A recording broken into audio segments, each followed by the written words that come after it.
बिस्मिल्लाहिर्रहमानिर्रहीम। Welcome to my YouTube channel. आज की इस वीडियो में हम डिस्कस करेंगे व्हाट इज स्ट्रैटेजी। स्ट्रैटेजी की टर्म को हम कॉमनली अपनी लाइफ में बोलते और सुनते हैं, जैसे business strategy, sports strategy, political strategy, war strategy etcetera.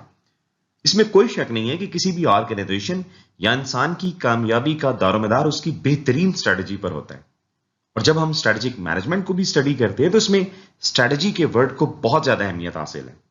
इस वीडियो में हम जानेंगे कि स्ट्रैटेजी का वर्ड कहां से ओरिजिनेट हुआ, स्ट्रैटेजी का क्या मतलब है, और साथ में वेरियस ऑथर्स की स्ट्रैटेजी के हवाले से दी गई डेफिनेशंस को भी डिस्कस करेंगे। लेकिन वीडियो को शुरू करने से पहले मैं आपसे गुजारिश करूंगा, अगर आप हमारे इस चैनल पर नए हैं तो please do subscribe our channel and don't forget to press the bell icon, ताकि आप हमारी हर आने वाली नई वीडियो को देख सकें। तो आइए अब हम सीखते हैं स्ट्रैटेजी के बारे में। First of all, I will be talking about origin of word strategy. The word strategy has its origins in ancient Greek. It is derived from the Greek word strategos, that means generalship or the art of generals. Strategy का word यूनानी जुबान के लफ्ज स्ट्रैटेजोस से निकला है, जिसका मतलब है जर्नल या जर्नलशिप या आर्ट ऑफ जर्नल्स। अगर मैं जर्नलशिप या आर्ट ऑफ जर्नल्स को मजीद एलैबोरेट करूं तो इससे मुराद यह है कि किसी भी फौजी जर्नैल के पास फौज के हवाले से नॉलेज, एक्सपर्टीज और टेक्निक्स होती हैं, जिनकी बदौलत वो अपनी फौज की इफेक्टिवली कमांड करता है और फिर इसी फौज को यूटिलाइज करके जंग जीत देता है। इसे हम आर्ट ऑफ जर्नैल कहेंगे। लेकिन यहां पर एक बात बड़ी इंपॉर्टेंट है, वो ये कि फौज की कमांड करने के लिए और जंगें जीतने के लिए जर्नैल को बहुत सारे एस्पेक्ट्स देखने पड़ते हैं। क्रिटिकल डिसीजन मेकिंग करनी पड़ती है, हालात, वाकयात और चेंजिंग सिचुएशन के मुताबिक फैसले करने पड़ते हैं, और फिर जो भी मिलिट्री टैक्टिक्स हैं उनकी इंप्लीमेंटेशन करनी होती है, जैसे ट्रूप्स की movement, intelligence gathering, use of weapons वगैरह। अब यही वो प्रिंसिपल्स और टैक्टिक्स हैं जो बुनियाद बने स्ट्रैटेजिक थिंकिंग की। फिर इसी स्ट्रैटेजिक थिंकिंग को एज अ मिलिट्री स्ट्रैटेजी की जो टर्म है उसके तौर पर सबसे पहले मिलिट्री में यूज किया गया। अब इस मिलिट्री स्ट्रैटेजी के जरिए एक जर्नैल ये देखता है कि मेरा टारगेट या गोल क्या है, मेरे पास जो अवेलेबल रिसोर्सेज हैं लाइक सोल्जर्स, एमुनेशंस, वेपन्स वगैरह, वो सब कितनी मिकदार में है, उन सब रिसोर्सेज की क्या कैपेसिटी है। फिर वो जर्नैल ये भी देखता है कि मेरी फौज के अंदरूनी हालात कैसे हैं, किन एरियाज में मेरी फौज कमजोर है, किन एरियाज में उनकी स्ट्रेंथ है। फिर ना सिर्फ अंदरूनी हालात बल्कि बैरूनी हालात का भी जायजा लेता है। वो अपने दुश्मन की स्ट्रेंथ एंड वीकनेसेस का एनालिसिस करता है। वो क्लाइमेट देखता है कि जंग के इलाके में गर्मी है या सर्दी वगैरह। अब वो अपने अंदरूनी और बैरूनी हालात का जायजा लेने के बाद फाइनली वो एक प्लान तैयार करता है कि कैसे मैंने अपने टारगेट को अचीव करना है। अब इस प्लानिंग में बेसिकली वो अपने अवेलेबल रिसोर्सेज को यूज करने की, उनको यूटिलाइज करने की प्लानिंग करता है, ताकि मैं अपने अवेलेबल रिसोर्सेज को इस तरह यूटिलाइज करूं कि अल्टीमेट गोल को अचीव कर लूं। इसी को मिलिट्री स्ट्रैटेजी कहा जाता है। तो वर्ड स्ट्रैटेजी का जो ओरिजिन है, इसको जब हम स्टडी करते हैं तो हमें ये अंदाजा होता है कि बेसिकली स्ट्रैटेजी का मतलब क्या है, फ्यूचर कोर्स ऑफ एक्शन, जिसको आप दूसरे लफ्जों में कहते हैं लॉन्ग टर्म प्लानिंग। और ये लॉन्ग टर्म प्लानिंग हम क्यों करते हैं, ताकि हम अपने गोल को अचीव कर लें। Over time, the concept of strategy expanded beyond the military context and came to be used in various other fields such as business, politics, sports, etc. to describe the careful planning and decision-making process aimed at achieving specific objectives or goals.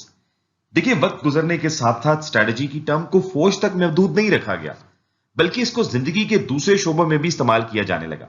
जैसे मैंने start of the video कहा था कि commonly हम ये term सुनते हैं, political strategy बहुत अच्छी है किसी गवर्नमेंट की, स्पोर्ट्स स्ट्रेटजी बहुत अच्छी लोग यूज कर रहे होते हैं अपनी, जब वो एक टीम में मिलकर काम करते हैं। सेल्फ स्ट्रेटजी होती है, लोग अपनी स्टडीज के हवाले से स्ट्रेटेजिक बिल्डिंग जो है वो फॉर्मुलेशन कर रहे होते हैं। तो इन जिंदगी के तमाम शोबों में स्ट्रेटजी का भी वही मतलब है जो मिलिट्री स्ट्रेटजी का है, कि आप अपने गोल्स को अचीव करने के लिए प्लानिंग करते हैं। उस प्लानिंग में बेशुमार डिसीजन मेकिंग होती है कि मैंने कैसे अपने उस गोल को अचीव करना है, और वो डिसीजन मेकिंग किस हवाले से, वो रिसोर्स की यूटिलाइजेशन के हवाले से, और बहुत सारी क्रिटिकल डिसीजन मेकिंग है। जैसे अगर हम बिजनेस सेक्टर की एग्जांपल लें तो एक बिजनेसमैन क्या सोचता है कि मेरा बिजनेस टारगेट क्या है, मुझे कौन सी प्रोडक्ट लॉन्च करनी है, उसका डिजाइन क्या होगा, कितने लोग चाहिए, कौन किस पोजीशन पर काम करेगा, पैसा कितना रिक्वायर्ड है, कहां पे काम करना है। तो ये बहुत सारे फैसले हैं जो एक बिजनेसमैन करता है। तो इनके बारे में पहले से ही प्लानिंग करके रख लेना, और यानी कि एक ऐसा कोर्स ऑफ एक्शन बना लेना कि आपने जो भी अपने बिजनेस में टारगेट रखा है कि मैंने अपनी ऑर्गेनाइजेशन को लीडर बनाना है, मैंने मार्केट में आगे जाना है, या मैंने मैक्सिमम मार्केट शेयर करना है, तो आप पहले से ही एक फ्यूचर कोर्स ऑफ एक्शन बना लेते हैं, जिसे हम स्ट्रैटेजी कहते हैं।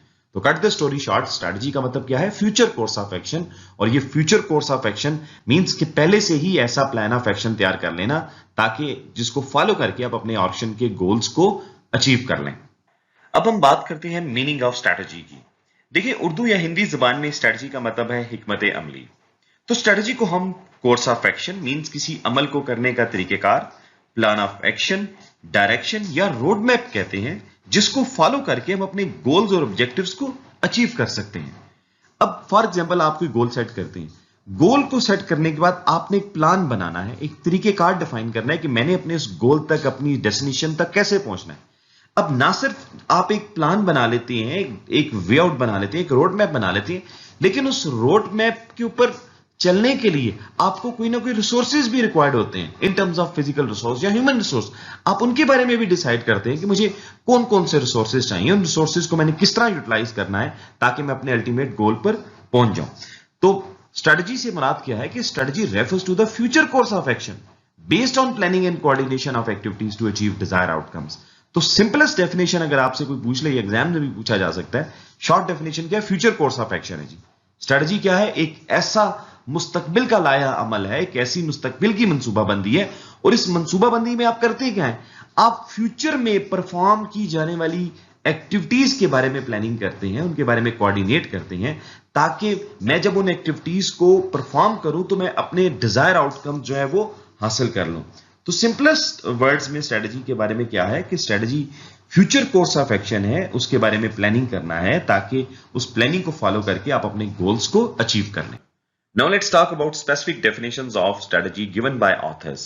इसमें सबसे पहले है according to Peter Drucker, strategy as a pattern of activities that seek to achieve the objectives of the organization and adopt its scope, resources and operations to environmental changes in the long term.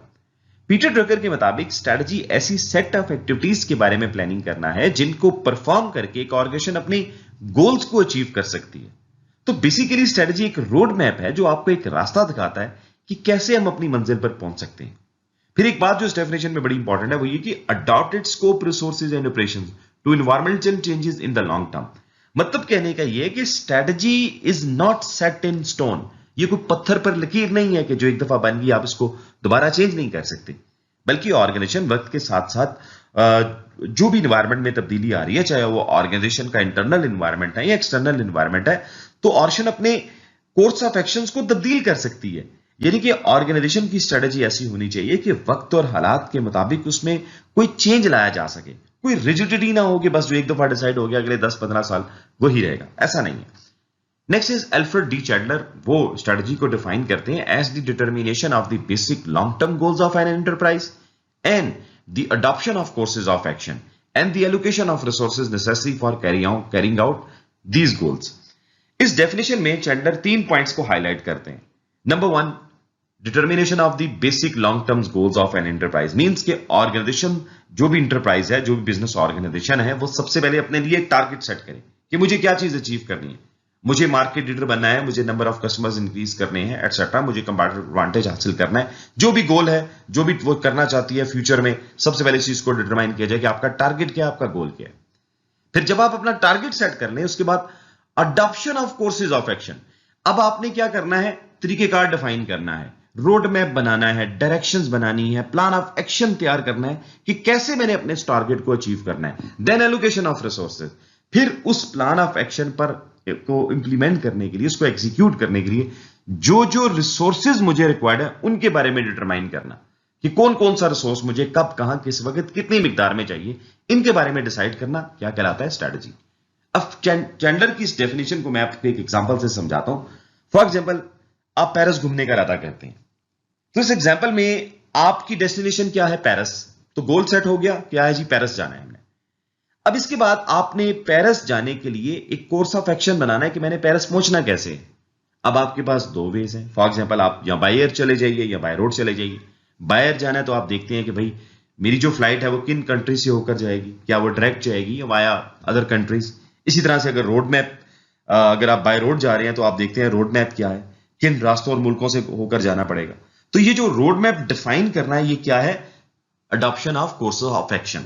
अब जिस तरह for example आप Google map से बहुत sometimes हम help लेते हैं, अगर हमने किसी जगह पहुंचना हो तो हम अपनी करंट डेस्टिनेशन लिखेंगे और अपनी जो रिक्वायर्ड डेस्टिनेशन है उसके बारे में हम लिखते हैं। तो गूगल हमें बकायदा एक ब्लू लाइन से डिफाइन कर देता है कि आप इस वक्त यहां पे खड़े हैं, ये आपका रोड मैप है, इन रास्तों को फॉलो करेंगे तो आप अपनी डेस्टिनेशन पर पहुंच जाएंगे। तो स्ट्रेटजी भी क्या करती है, ऑर्गेनाइजेशन को हेल्प करती है कि भाई आपने टारगेट सेट कर लिया, अब उसके बाद अगला काम क्या है, प्लानिंग तैयार करें, इस चीज के बारे में डिसाइड करें कि कौन किन रास्तों से होकर मैंने अपनी मंजिल तक जाना है, और फिर आप अपने लिए रिसोर्सेज की एलोकेशन करते हैं। जिस तरह से एग्जांपल में बात करें तो आप देखते हैं कि मुझे कितने पैसे चाहिए, कितने लोग मेरे साथ जाएंगे, एक्सेट्रा। तो ये जो कोर्स ऑफ एक्शन है और रिसोर्सेज की एलोकेशन है, ये क्या है, ये basically it's a part of strategy. तो स्ट्रेटजी बेसिकली टेंडर के मुताबिक 3 बातों के ऊपर बेस करती है। नंबर 1, गोल सेट करना। गोल सेट करने के बाद उस गोल को अचीव करने के लिए एक रोड मैप, एक डायरेक्शन, एक course of action banana. And third, फिर उन कोर्स ऑफ एक्शंस को एग्जीक्यूट करने के लिए जो जो रिसोर्सेज रिक्वायर्ड है उनके बारे में डिसाइड करना स्ट्रेटजी कहलाता है। नेक्स्ट जो डेफिनेशन मैं आपसे डिस्कस करने लगा हूं स्ट्रेटजी की, इसको स्ट्रेटेजिक मैनेजमेंट में और खास तौर पर बिजनेस सेक्टर में बहुत ज्यादा अहमियत हासिल है। According to Gerry Johnson, Kevan Scholes and Richard Whittington, ये अपनी किताब एक्सप्लोरिंग कॉर्पोरेट स्ट्रेटजी में स्ट्रेटजी को डिफाइन करते हैं, the direction and scope of an organisation over the long term which achieve advantages in a changing environment through its configuration of resources and competences with the aim of fulfilling stakeholders expectations। देखिए इस definition में 2 points को highlight किया, achieve advantage, aim of fulfilling stakeholders expectations. मैं जरा elaborate भी कर दूं ये डेफिनेशन। स्ट्रेटजी से मुराद ये है कि ऑर्गेनाइजेशन का अपने फ्यूचर गोल को सेट करना सबसे पहला काम। यही तमाम डेफिनेशन में प्रीवियस भी हम देखते आ रहे हैं कि स्ट्रेटजी सबसे पहला काम क्या कर रही है कि आप अपने लिए फ्यूचर गोल सेट करते हैं, अपने लिए टारगेट बनाते हैं, फिर उस टारगेट को अचीव करने के लिए ऐसी सेट ऑफ एक्टिविटीज को डिटरमाइन करते हैं। अब उनसे क्या हासिल हो, टारगेट सेट कर लिया, एक रोड मैप बना लिया, एक्शन प्लान तैयार कर लिया, सेट ऑफ एक्टिविटीज कर ली, उन सेट ऑफ एक्टिविटीज से क्या होना है। देखिए जो भी हमारा टारगेट है, जो गोल है, हमने कुछ ना कुछ बनना है, हमने मार्केट लीडर बनना है, हमने कोई मुकाम हासिल करना है, लेकिन हम चाहते हैं कि हमें क्या चीज हासिल हो, हमें कंपेटिटिव एडवांटेज हासिल हो, कुछ ऐसा हो हमारे पास जो हमारे कंपेटिटर्स के पास ना हो, कुछ यूनिकनेस होनी चाहिए हमारे पास, हम एक पोजीशन हासिल कर लें मार्केट में, वही हमारा कंपेटिटिव एडवांटेज होगा। वो किसी भी सूरत में हो सकता है, वो अच्छी प्रोडक्ट की सूरत में हो सकता है, प्रोडक्ट के डिजाइन की सूरत में हो सकता है, वो एक स्किल्ड लेबर की सूरत में हो सकता है कि हमें दूसरों की निस्बत एक एडवांटेज हासिल हो। और इसी तरह से आपकी जो बिजनेस स्ट्रेटजी है वो ना सिर्फ आपको कंपेटिटिव एडवांटेज दे, बल्कि जो स्टेक होल्डर्स हैं उनकी एक्सपेक्टेशंस को भी मीट करे। स्टेक होल्डर्स की एक्सपेक्टेशंस क्या होती हैं, वो चाहती हैं कि उनकी वेल्थ की मैक्सिमाइजेशन हो। तो यही बात वो इस डेफिनेशन में कर रहे हैं कि आपकी जो स्ट्रेटजी है वो ऐसी होनी चाहिए जो आपके लॉन्ग टर्म गोल को अचीव करे, और ना सिर्फ लॉन्ग टर्म गोल को अचीव करे बल्कि आपको मार्केट में एक कंपेटिटिव एडवांटेज दे और आपके स्टेक होल्डर्स की जो वेल्थ है उसको मैक्सिमाइज करे। तो cut the story short, strategy से मुराद किया है figuring out where a company wants to go and what it wants to go in the long run. Decide करना कि भाई आपने कहां जाना है, आपका टारगेट क्या है और क्या आप मुस्तकबिल में हासिल करना चाहते हैं। Then finding ways to do better than others even when things are changing. Means के वक्त और हालात में जो जो भी तब्दीली आ रही है उसके मुताबिक आप अपने आप को एडजस्ट करें और एक ऐसा मकाम हासिल करें जो आपको मार्केट में एक पोजीशन दे। मींस कि आप ये भी डिसाइड करें कि हमें कैसे दूसरों से परफॉर्म करना है बेहतर, using the company resources and strength wisely. और आप ये भी देखते हैं कि मैंने अपने रिसोर्सेज को कैसे इफेक्टिवली और एफिशिएंटली यूटिलाइज करना है। ये भी एक स्ट्रेटजी के अंदर किया जाता है, स्ट्रेटजिक प्लानिंग के अंदर की जाती है। फिर lastly making sure everyone who cares about the company is happy with how it is doing. Means के ऑर्गेनाइजेशन के तमाम लोग इस बात से खुश रहें कि जो उनकी ऑर्गेनाइजेशन है वो ठीक परफॉर्म कर रही है। और वो क्या ठीक परफॉर्म कर रही है कि मींस कि आपकी स्ट्रेटजीज जो है वो फ्रूटफुल है, वो डिजायर आउटकम्स दे रही हैं और अल्टीमेटली उन डिजायर आउटकम्स जो है वो अच्छे रेवेन्यू की सूरत में आ रहे हैं, वो मुनाफा प्रॉफिट मैक्सिमाइजेशन की सूरत में आ रहे हैं। अल्टीमेटली तमाम स्टेक होल्डर्स जो हैं, तमाम लोग जो हैं, चाहे वो कस्टमर है उनको एक अच्छी प्रोडक्ट मिल रही है, इंप्लाइज हैं तो उनको इंसेंटिव बोनसेस मिल रहे हैं, और जो स्टेक होल्डर्स हैं उनकी प्रॉफिट मैक्सिमाइजेशन हो रही है। तो तमाम लोग जो उस ऑर्गेनाइजेशन के साथ कनेक्टेड हैं वो उससे खुश हैं। तो in a sense it is about planning of future. तो स्ट्रेटजी क्या है, फ्यूचर के बारे में प्लानिंग करना इस डेफिनेशन के मुताबिक। स्टेइंग कंपेटिटिव मींस के आपकी स्ट्रेटजी ऐसी है जो आपको competitive advantage they, and keeping everyone involve in the company satisfied, और हर कोई उतनी ऑर्गेनाइजेशन से सेटिस्फाई हो। तो लिहाजा सारी डिस्कशन को अब तक की जितनी भी हमने स्ट्रेटजी के हवाले से की, तो सम अप करते हैं। स्ट्रेटजी का शॉर्टेस्ट फॉर्म जो है या शॉर्टेस्ट जो इसकी डेफिनेशन है, that is about future course of action. ये मुस्तकबिल का एक लाया अमल है, मुस्तकबिल की एक मनसूबाबंदी है, जिसके अंदर आप क्या करते हैं, आप सेट ऑफ एक्टिविटीज के बारे में प्लानिंग करते हैं, कोऑर्डिनेट करते हैं, ताकि इन सेट ऑफ एक्टिविटीज या इस रोड मैप को फॉलो करते हुए, अपने रिसोर्सेज को यूटिलाइज करते हुए एक ऑर्गेनाइजेशन जो है वो अपने गोल्स को अचीव कर ले। So that's all about strategy. उम्मीद करता हूं कि आज आपने स्ट्रैटेजी की डेफिनेशन को अच्छे से समझ लिया होगा। ये वीडियो अपने फ्रेंड्स के साथ जरूर शेयर कीजिएगा। उम्मीद करते हैं ये किसी ना किसी के लिए जरूर हेल्पफुल साबित होगी। अपना बहुत ज्यादा ख्याल रखें। Stay blessed.